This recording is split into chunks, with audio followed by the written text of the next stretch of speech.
So the most debated question in AI is usually, when do we get AGI? But that's a boring question. Another one that is more interesting and pertinent is probably whether large language models are AGI. And in some sense, this question is shifting because what we observe is that people stop caring in some sense because they seem to be good enough. I find it fascinating that in Spike Jonze's movie Her, which is already 11 years old, everybody is falling in love with their language model. And it's something that we currently observe happening with Claude and Replica, that there are indeed substantial numbers of people who build extremely personal relationships with the AIs.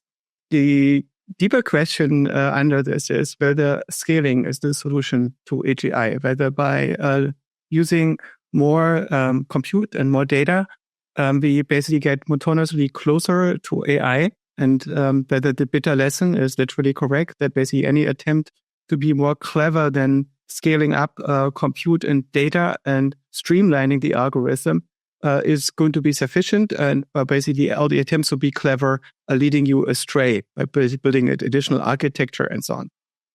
And this scaling hypothesis is quite radical because it basically means that intelligence is not something extremely specific, some kind of master algorithm, but it's the ability to use more compute on more data. This doesn't mean that the theory is correct, but it's basically the leading hypothesis in the present AI revolution. And the alternative to this would be that there's some kind of master algorithm for intelligence, which is, I think, the dominant paradigm for most of the history of our field. The thing that I will be discussing a little bit is whether consciousness could be related to such an unknown master algorithm for intelligence, or whether it is a byproduct of setting up the models in a particular way in particular contexts. The thesis that is actually more radical than the scaling hypothesis, but closely related to it, is the universality hypothesis. I first came across this in the context of Chris Olah, who at the time was working at OpenAI before he moved to Anthropic, and was analyzing vision models. And you can find these studies in his circuits sections in distil.pub pages.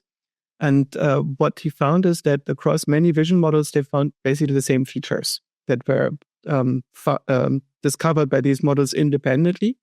And so the hypothesis is that if you take a learning algorithm and you put data into this learning algorithm, give it enough compute, then regardless of the details of the learning algorithm, it's going to end up with the same structure of the model. It's the same features that are being discovered with roughly the same architecture of the model in a functional sense. And this does not just apply to machine learning models, but it also applies to biological systems. And at this time was already being discovered, for instance, by Podio's team at MIT, that there is a large similarity between the structure of the visual cortex and the features that are being discovered in V1 to V4 to the vision models that we find in computer science. And what Chris Olah focused on was looking for particular kind of features and detectors. And he found a new one, the high-low frequency detector, neurons that are sensitive to boundaries between high and low frequencies, which are typical when an object is in front of other objects, or when an object of the same type is in front of other objects that are further away. So the same features are repeated at a lower or higher frequency. And they could find similar detectors in biological systems. This basically furthers the universality hypothesis. And if we take this hypothesis very seriously, basically, if you train a model for long enough on your own input and output, will you wake up in this model? And strangely, I haven't found this radical formulation, even though it's kind of obvious.